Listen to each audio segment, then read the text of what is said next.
Bom dia, meu nome é Cristina Makowski e eu vou estar falando juntamente a Fernanda Nunes, a Fernanda Estela e a Melina Horst sobre o sistema de produção do tomate na disciplina de Olericultura 2 com o professor João Ronaldo Freitas de Oliveira.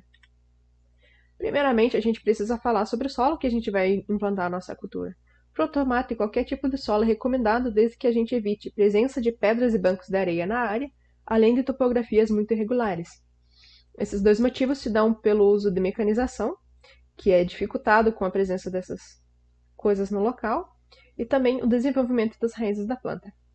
A gente também tem que evitar solos com baixa capacidade de retenção de água ou solos que tenham muita facilidade de encharcamento.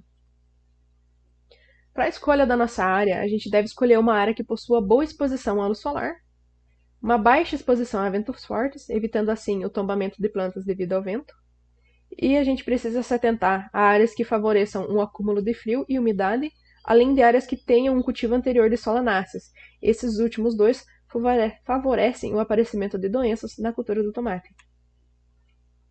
Bom, para o preparo do solo, a gente tem a realização da calagem, com V% recomendado a 70%, e uso preferencial de calcário dolomítico. O nosso preparo do solo começa com uma ou duas arações profundas sendo realizadas.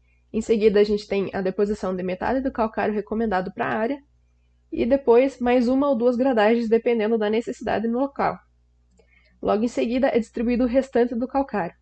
Essa distribuição parcelada ocorre para garantir que tanto a camada inferior quanto a superior do solo tenham maior contato com o calcário e assim possa ajustar o pH do solo mais rapidamente, que ocorra as reações mais rapidamente. E caso a irrigação escolhida para esse local seja a irrigação por sucos, é nesse momento que os sucos devem ser abertos. Passando agora para a adubação. Na adubação de base, as fórmulas mais utilizadas são a 4,14,8 e a 4,30,16. A adubação ela vai variar em quantidade com a área que a gente está, porque cada área tem uma fertilidade diferente, e também a cultivar que a gente vai utilizar devido à necessidade nutricional de cada cultivar. Porém, como exemplo, a gente tem aqui para o estado de São Paulo uma recomendação fixa para alguns locais de 500 kg por hectare da formulação 4,30,10 para pré-plantio, que é a adubação de base. Nós também temos a adubação em cobertura, e ela é realizada de maneira parcelada, para garantir que durante todos os estágios de desenvolvimento do fruto do tomate, ele tenha os nutrientes necessários para conseguir o melhor do seu desenvolvimento. Para o tomate indústria, a adubação se inicia aos 45 dias após o transplantio, e é recomendado 3 adubações com intervalo de 7 a 15 dias. Para o tomate de mesa, essa adubação se inicia mais cedo, aos 15 dias após o transplantio, com intervalos quinzenais, de acordo com a necessidade e o desenvolvimento da cultura. Porém, em ambos os casos de tomate, após a segunda aplicação, não é disponibilizado mais o fósforo, apenas o nitrogênio e o potássio. Como a gente pode ver nessa tabelinha, que a gente tem apenas a aplicação de nitrogênio e de potássio a partir da segunda. Não se tem mais a aplicação de fósforo. Passando agora para o plantio. O plantio do tomate pode ser realizado durante o ano todo, contanto que a gente evite condições de frio ou calor extremo, que são prejudiciais para o desenvolvimento da cultura. Em locais próximos a 700 metros de altitude, a gente pode utilizar essa tabelinha para época de transplante, seja ela outono-inverno, inverno-primavera, primavera-verão ou verão-outono. E nela também a gente vai ter a data que esse transplante pode ser realizado. O plantio é realizado na sua maior parte por meio de transplante de mudas, pois as mudas garantem uma maior homogeneidade da nossa cultura no campo. O uso de sementes ele é preso mais à parte de produção dessas mudas, seja essas mudas produzidas em bandejas ou sementeiras e canteiros. O transplante das mudas vai ocorrer por volta dos 25 a 30 dias após a semeadura no tomate de plantio manual, comumente o tomate de mesa. Já no tomate de plantio mecanizado, que seria o tomate industrial, esse transplante vai se dar dos 28 aos 35 dias após a semeadura, para garantir que essa muda tenha uma maior resistência a machucados. Também é muito comum o uso de mudas enxertadas para que a gente tenha uma maior garantia de resistência contra doenças de solo que afetam a cultura do tomate. Nós temos também os sistemas de cultivo utilizados. Eles podem ser divididos em cultivo a campo e cultivo em ambiente protegido. O cultivo a campo é o mais utilizado no Brasil. Nós temos tanto o cultivo de tomate de mesa quanto o tomate indústria a campo. Os espaçamentos a campo vão variar de 1,10 m a 1,20 m entre linhas por 60 a 70 centímetros entre as plantas. O cultivo em ambiente protegido é mais comum em regiões que não possuem um clima favorável para a cultura do tomate durante o ano inteiro, seja essa épocas de mais frio ou épocas de mais calor. Em um ambiente protegido, a gente consegue evitar mais essas condições adversas na cultura. Bom, o cultivo ele pode ser realizado tanto em solo, seja vasos, seja canteiros, ou também em hidroponia. Os espaçamentos utilizados vão variar de acordo com o tipo de condução que a gente adota. Como alguns exemplos de sistemas de condução aqui, a gente vai ter na primeira imagem a linha simples, que é conduzida com apenas uma única haste. O espaçamento vai se dar de 1 a 1,10 m entre fileiras e 30 a 50 centímetros entre as plantas. Nós também temos a condução de linha simples conduzida com duas hastes. Na segunda imagem aqui a gente pode ver pelas setas as duas hastes sendo conduzidas pelo fitilho, no qual a única mudança de espaçamento vai ser entre as plantas, que vai variar de 40 a 50 centímetros. Nós também temos a adoção de fileiras duplas, com uma única haste sendo conduzida pelos fitilhos. Nesse tipo de condução, o espaçamento vai ser de 1 metro por 1,10 m entre fileiras e 40 a 50 centímetros entre as plantas. Esses são apenas alguns dos sistemas de condução adotados e são alguns dos mais comuns encontrados a campo. Bom, então falando agora sobre a irrigação da cultura do tomate, a necessidade hídrica para a cultura varia bastante de acordo com diversos fatores, entre eles a cultivar, o clima, a nutrição, a fitossanidade e as características do solo. Mas, em geral, a necessidade hídrica varia entre 300 e 650 milímetros no ciclo. Na prática, qualquer sistema de irrigação pode ser utilizado. O que vai depender é a disponibilidade técnica e econômica do produtor. Quanto o que ele tem de mão de obra, a área que ele está utilizando e a disponibilidade de investimentos para o sistema de irrigação. E agora pensando no ciclo da cultura como um todo e quais seriam os estágios de desenvolvimento, podemos dividir em 5. O primeiro seria o estágio das mudas, nesse momento necessita de irrigações leves e frequentes, pois o substrato que as mudas estão inseridas, ele não consegue reter muita água. O estágio inicial, de crescimento inicial, é um momento crítico, principalmente após o transplante, nos 3 primeiros dias, e nesse momento o solo necessita estar quase sempre na capacidade de campo. Durante o crescimento vegetativo, há uma maior tolerância ao déficit de água, o que inclusive pode ser benéfico porque acaba estimulando o aprofundamento das raízes. Durante o estágio de frutificação, é um momento mais sensível em relação à água. Também, novamente, o solo deve estar próximo da capacidade de campo. E da maturação, há uma redução na necessidade da água. O excesso pode trazer prejuízos no produto final. Então, o excesso de água, nesse momento, ele pode acabar diminuindo os teores de acidez e de sólidos solúveis. Então, indica-se suspender as irrigações logo antes da colheita. Falando um pouco sobre os sistemas, o sistema de aspersão, geralmente, ele é utilizado na forma convencional ou por pivô. As vantagens desse sistema é a flexibilidade em relação às áreas e culturas. Necessita de pouca mão de obra e pode ser feita em conjunto com a irrigação. Uma vantagem também é a microaspersão, que é utilizada em casos de vegetação. E uma alimentação é o molhamento foliar, o que beneficia patógenos de parte aérea. O gotejamento é o sistema que proporciona as maiores produtividades, usado principalmente para a produção do tomate de mesa. As vantagens são a economia de água e a eficiência, uma boa eficiência. Pode ser usado também como fertirrigação e não beneficia os patógenos de parto aéreo. As limitações, entretanto, são o custo da produção e manutenção, é o que tem o maior custo. Também necessita de grande mão de obra para fazer a implantação e a manutenção. Pode ser usado em poucas culturas e pode acabar beneficiando patógenos de solo, principalmente naquela área úmida que fica logo abaixo do gotejador. E falando um pouco sobre o sistema do sulco, é um sistema pouco utilizado no Brasil devido à alta permeabilidade dos solos brasileiros e também a topografia que não favorece esse tipo de irrigação. A vantagem é que ela é o sistema mais barato dentre todos, mas ele tem inúmeras limitações. Ele é pouco eficiente, necessita de alto volume de água e alto volume de mão de obra, é incompatível com a fertirrigação e também favorece os patógenos do solo devido ao molhamento foliar, o molhamento do próprio solo. E agora falando um pouco das doenças, as principais doenças bacterianas são a murcha bacteriana, a pinta bacteriana, o cranco bacteriano, a mancha bacteriana e o talo oco e podridão mole, que são causados pelo mesmo patógeno. Eu escolhi falar sobre duas doenças bacterianas, que são as principais. A primeira delas é a murcha bacteriana, causada pela bactéria Ralstonia solanacearum.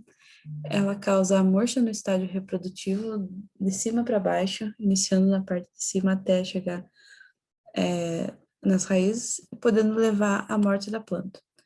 As condições ideais para o aparecimento dessa doença são temperaturas entre 26 e 38 graus Celsius e alta umidade.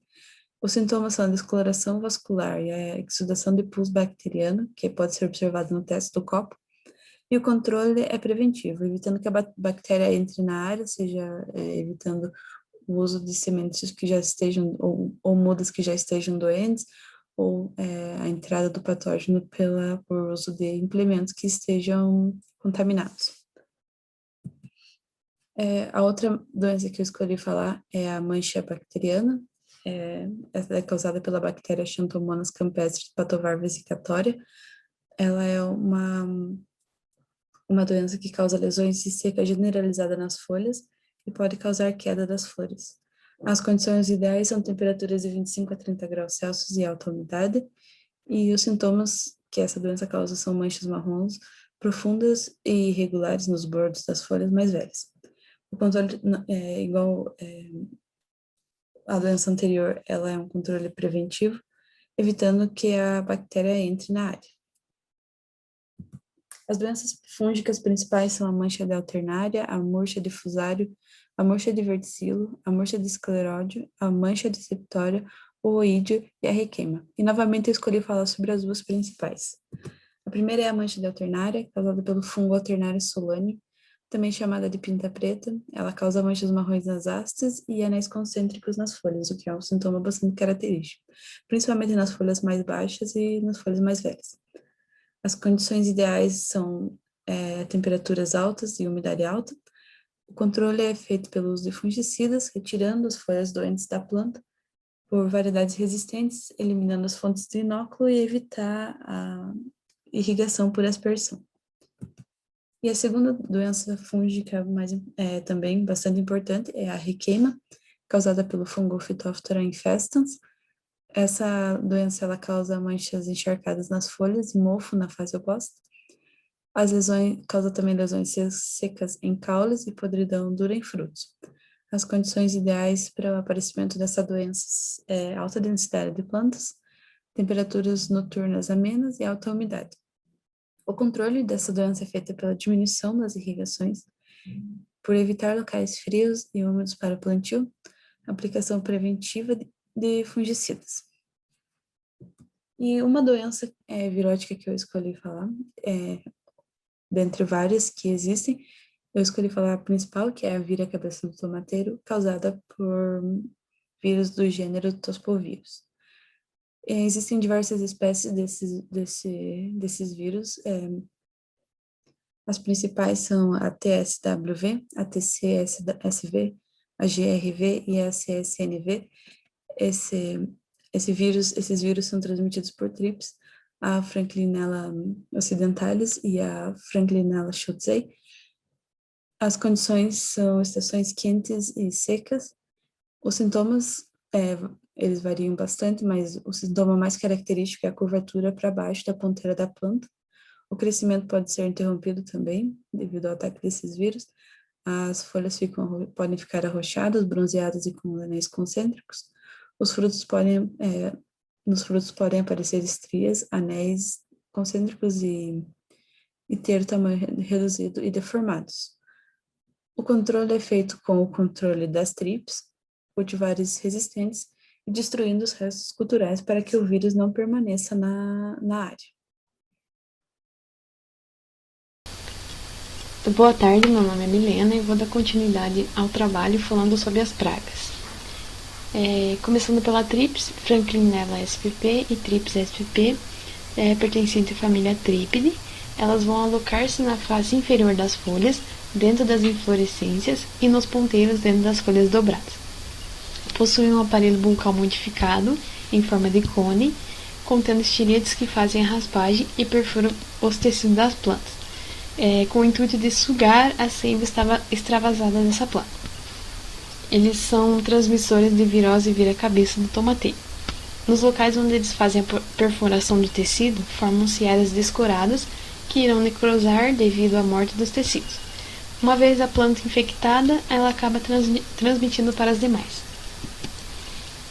A amostragem para essa praga é realizar-se em pelo menos 20 pontos de 5 plantas, utilizando uma bandeja branca com álcool, evitando que o inseto fuja, para que seja feita a contabilização dos insetos nas batidas das plantas.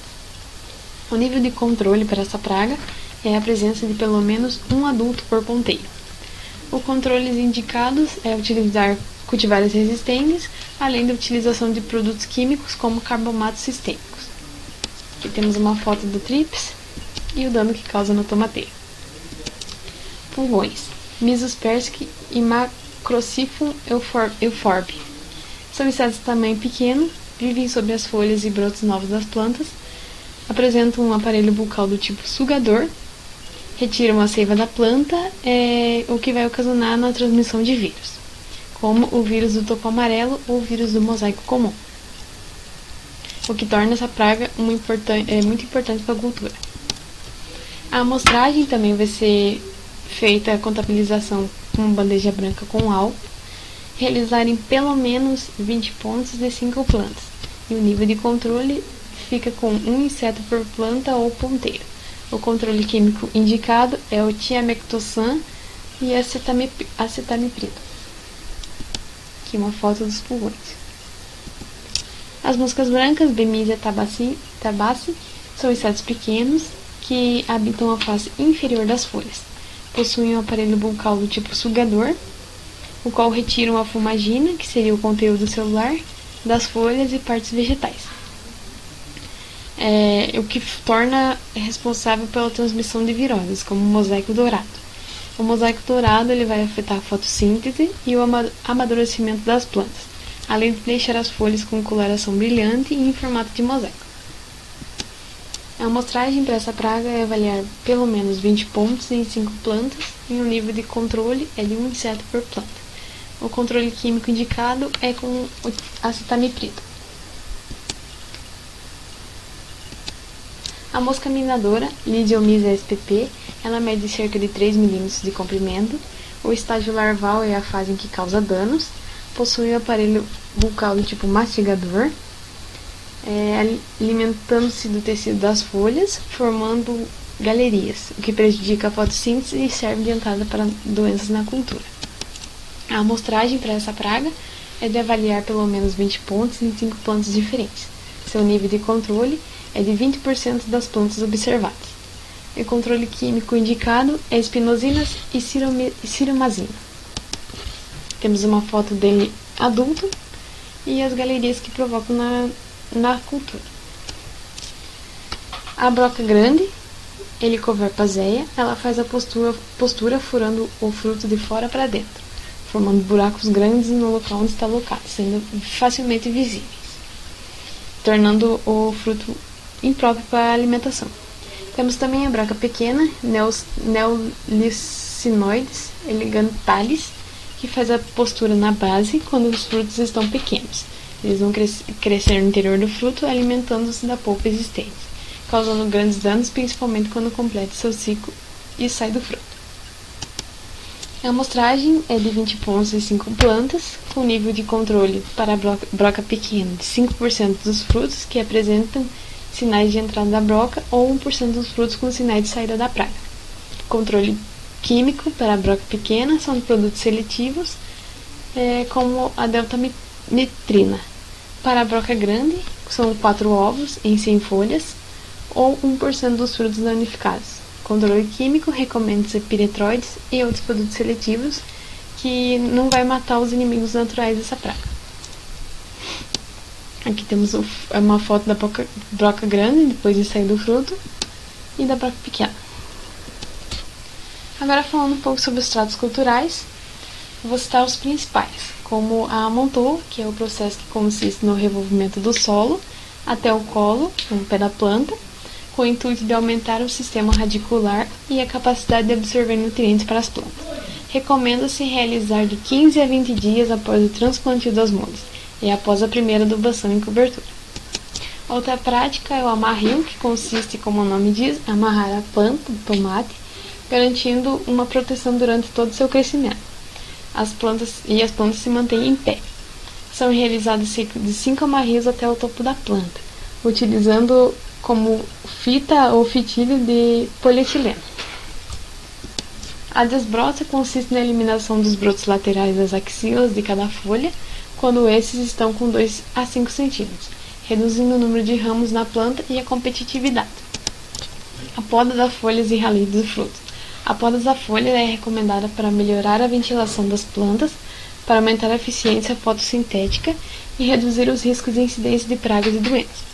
A poda é realizada de baixo para cima, cortando apenas aquelas abaixo das pencas já colhidas. Já o ralio de frutos ele é para reduzir a competitividade por assimilados nas plantas, deixando apenas o fruto com maior potencial de desenvolvimento.